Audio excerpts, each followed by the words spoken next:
Bwana, karibu katika channel ya TZ Excel. Tunaendelea na video namba 2, video ya pili ambayo inahusu masuala ya numbers and letters. Kama kawaida, kama tulivyoona video iliyopita na imani watu wengi wameifuatilia.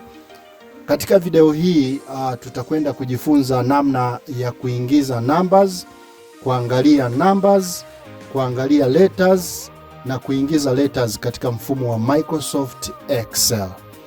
Unaweza kawa umepewa data fulani au database fulani na haujui nini kinaendelea katika database. Lakini katika video hii tutakufundisha namna ya, jambo la kwanza ni namna ya kuskani data for visual representation of what is going on within the raw data.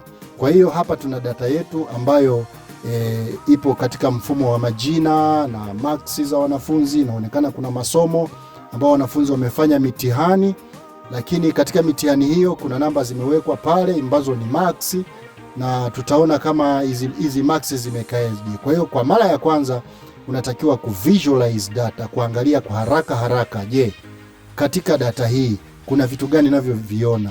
Tunaona kuna majina, tunaona kuna marks, lakini kitu cha kwanza kinachonipa taarifa ni kwamba kuna baadhi ya namba ziko upande wa kushoto wa seli husika na baadhi ya namba ziko upande wa kulia wa seli husika. Sasa ukiangalia kwenye civics hii 20 iko upande wa kushoto wa seli, kwenye mathematics hii 9 iko upande wa kulia. Sasa hii ni ishara mojawapo ya kugundua kwamba data yako haiko sawa sawa. Lakini ukiangalia kwa hapa juu kwenye class teachers contact, utaona contact ambayo ni namba ya simu iko upande wa kushoto kabisa mwa ile seli ambamo namba imeandikwa.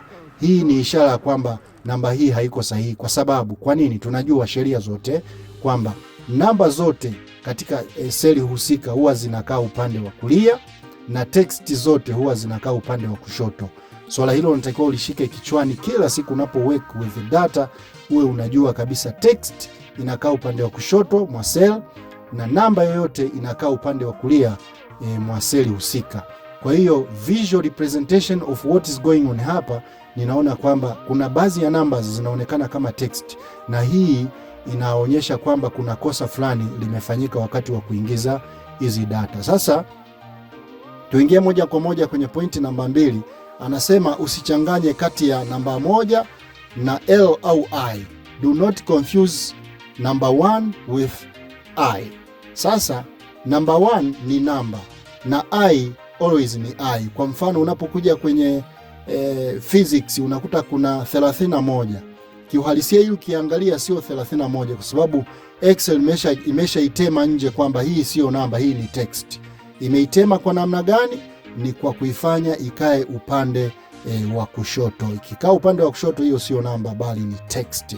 Na kama unataka kuelewa zaidi, ngoja niweke hii kwenye mathematics, niweke hii namba 9 kwenye quotation marks. Nikishaiweka kwenye quotation mark nikabonyeza neno enter, basi hii namba 9 itakwenda upande wa kushoto kuonyesha kwamba tayari imegeuka kuwa text. Umeona bwana? Kwa hiyo unatakiwa kujua text zote zinakaa upande wa kushoto na numbers zote zinakaa upande wa kulia wa seli husika. Kwa hiyo don't confuse that. Nitakuonyesha baadaye kidogo namna ya kuziondoa hizi na namna ya kujua kwamba hii data imekaa sawa ama hapana. Lakini vile vile usiconfuse kati ya namba 0 pamoja na O. Watu wengi wao wanakosea namba O, wanafikiri ni 0. Mfano mzuri ni kwenye hii namba 0743. Hii sio 0, ni O743. Tukidouble click hapa kwa haraka, mara nyingi Microsoft Excel ukitoa hiyo O ukaweka 0 husika, ukaweka enter, namba hii inahamia upande wa kulia. Na ikishahamia upande wa kulia, basi yeyote ile namba 0 nayo itangulia namba huwa inatemwa nje kwa sababu inakuwa sio namba tena, inakuwa ni space ya kawaida. Kwa hiyo ili kuirudisha ile namba, bonyeza kwenye seli husika, bonyeza control 1, alafu nenda sehemu ya kusema ya kuandika custom. Kienda pale kwenye custom, basi kwenye general bonyeza hii namba 0, alafu chapa 0 ziwe 10, 1 2 3 4 5 6 7 8 9 10. Basi ukishabonyeza hivyo, bonyeza okay. Utaona kwenye namba yako namba 0 imerudi, na lakini bado iko upande wa numbers. Kwa hiyo hii ni representation namba moja inayokuonyesha kwamba hii hapa imesha kuwa namba tayari. Lakini vile vile niweze kukuonyesha namna ya kwamba hapa kuna makosa, basi nitaweka formula ya sum kupata jumla ya marks zilizopo hapa mpaka kwenye somo la civics, kuanzia civics mpaka kwenye somo la physics samani. Kwa hiyo tutabonyeza is equal to, kama ambavyo nishawahi kufundisha, formula starter yetu ni is equal to, tutasema sum, alafu tutabonyeza tab key, alafu tutakuja kusum kuanzia civics mpaka somo la physics. Inasema ni 171, lakini hakuna kosa lolote ambalo hii formula yetu inaonyesha. Kwa hiyo tutakuja na hii toto ya pili tu confirm kama ni kweli. Tutasema is equal to, tutaanza kujumlisha civics, tutasema plus, alafu mathematics, alafu tutasema plus, tutakuja Kiswahili, tutasema plus, tutakuja English, tutasema plus, tutakuja geography, tutasema plus, tutakuja history, tutasema plus, tutakuja biology, tutasema plus, tutakuja chemistry plus, then physics, and then tunabonyeza enter. Inatuonyesha kuna value error. Kwa nini kuna error inajitokeza kama hivi? Kwa nini? Kwa sababu ndani yake kuna text hii hapa na text hii hapa. Hebu tuzirekebishe haraka haraka tuone kama formula yetu itasemaje. Na tukumbuke wakati huo hapa kuna 171 na hapa kuna value error. Na hizi nimezirekodi hapa juu ili tuweze kukompea baadaye. Nimeziweka maeneo haya ili tuweze kukompea kama ilikuwa imekosea au la. Basi hapa tutatype 20 namba 2 na 0. Alafu na huku kwenye 31 basi tutatype namba 3 na 1 husika, sio I. Umeona error imepotea, alafu imesema ni 222 na kumbe ilikuwa sio 171, ilikuwa ni 222. Na formula yetu ambayo ilileta error, tunaona kabisa hapa error imeondoka na tayari imeweza kuandika marks husika. Kwa hiyo hii inatuonyesha nini? Hii inaashiria kwamba kuna wakati unaweza ukawa una toto yako hapa inaonyesha ni toto ya 171 na hakuna error inayojitokeza, na wewe bila kujua ukawa unaona kabisa uko correct, lakini kumbe kuna makosa yamefanyika, umeshindwa kuyajua.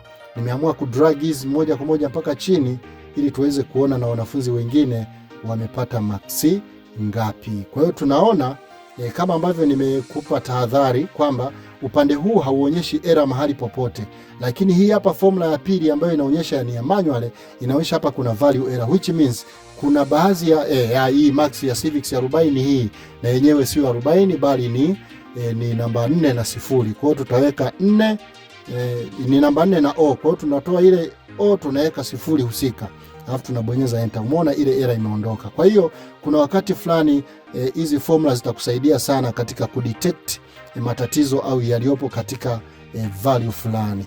Lakini hata hivyo ni kuonyeshe namna nyingine ya kuweza kusolve matatizo kama ya namba zinazojitokeza. Kumbuka nilikwambia lazima visualize hii namba moja, scan for visual representation. Hapa tukivisualize tunakuta kuna baadhi ya cells zina marks za kupitiliza mno. Kwa mfano kuna seli hii hapa, kuna seli hii hapa, kuna seli hii hapa, zina marks zinazozidi 100. Na tuna imani kwamba mtu huyu aliyekuwa anaweka hizi marks, lengo lake alikuwa anaweka ili aweze kudetect, ili aweze kutathmini wanafunzi waliofanya vizuri. Hakuna mwanafunzi anaweza kupata marks 5445, hayupo.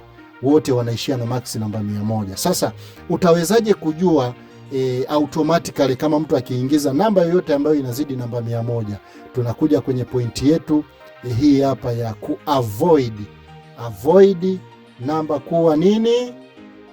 Avoid namba zako kuwa plain. Use conditional formatting to detect errors automatically. Sasa hapa tutakwenda kuingiza conditional formatting, tutaenda kuhighlight seli zetu zote hizi ambapo tunataka conditional formatting iweze kutake place, na baada ya hapo tutaenda kwenye conditional formatting, tutasema highlight cell rules, these rules, tutasema greater than. Tukikliki kwenye greater than tutaandika greater than 100. As soon as ukiandika 100 itakuonyesha hapo inasema fill with dark red text, tunasema okay. Kwa hiyo ukishaweka hivi inakuonyesha moja kwa moja kwamba data yako kuna mahali ina makosa, inaweka namba zaidi ya 100, ambapo hakuna max inayozidigi 100. Hata hii namba 7, mfano kwenye geography aliyepata namba 7 ukamwekea namba 222, ukibonyeza pembeni tayari hiyo nani yako conditional formatting ina detect kwamba kuna mahali maxi zimeingizwa ndivyo sivyo. Hakuna mwanafunzi anaweza kupata zaidi ya namba 100. Kwa hiyo wote ni chini ya 100. Kwa hiyo hii kama una wanafunzi wengi labda wako 600 700 itakusaidia sana katika kuangalia kwamba kuna wanafunzi wameingiziwa max ndivyo sivyo. Pengine kwa mfano huyu aliyeingizwa namba 666 pengine alikuwa amepata 66, lakini kwa bahati mbaya yule aliyekuwa anaingiza aliingiza 6 mara 3. Huyu hapa aliyepata 45 62 pengine alipata 45, hii 62 ilikuwa ya mwanafunzi huyu hapa. Kwa bahati mbaya akataipu zote sehemu moja. Ndio maana unaona inaweka hivyo. Kuna possibility nyingi sana ambazo zinaweza kutokea wakati wa kuingiza maxi. Kumbuka binadamu sio mashine, binadamu anaweza kufanya makosa kama binadamu wengine. Kwa hiyo ili uweze kutambua hayo makosa ni lazima uwe na knowledge ya Microsoft Excel. Na kama ambavyo nimekufundisha basi kwa kifupi, hiyo ndiyo namna ya kuingiza numbers and letters katika Microsoft Excel. Lakini hatutaishia hapa tu.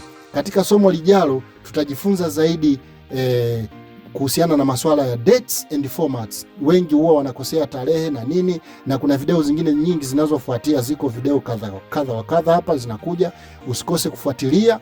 Lakini nikukumbushe mtazamaji, ufuatilie channel yetu ya TZ Excel kwa sababu tunafanya tutorials, tunatumia gharama kubwa wakati wa kuandaa tutorials kama hizi. Kwa hiyo tunakuomba sana kwa unayetazama tutorial zetu uweze kusubscribe katika YouTube channel yetu, na pale unapo subscribe hakuna hata shilingi 100 inayokatwa katika akaunti yako, bali ni upendo tunaoonyesha kwa wale ambao wanaandaa tutorial bure kabisa na wala hakuna unacholipia.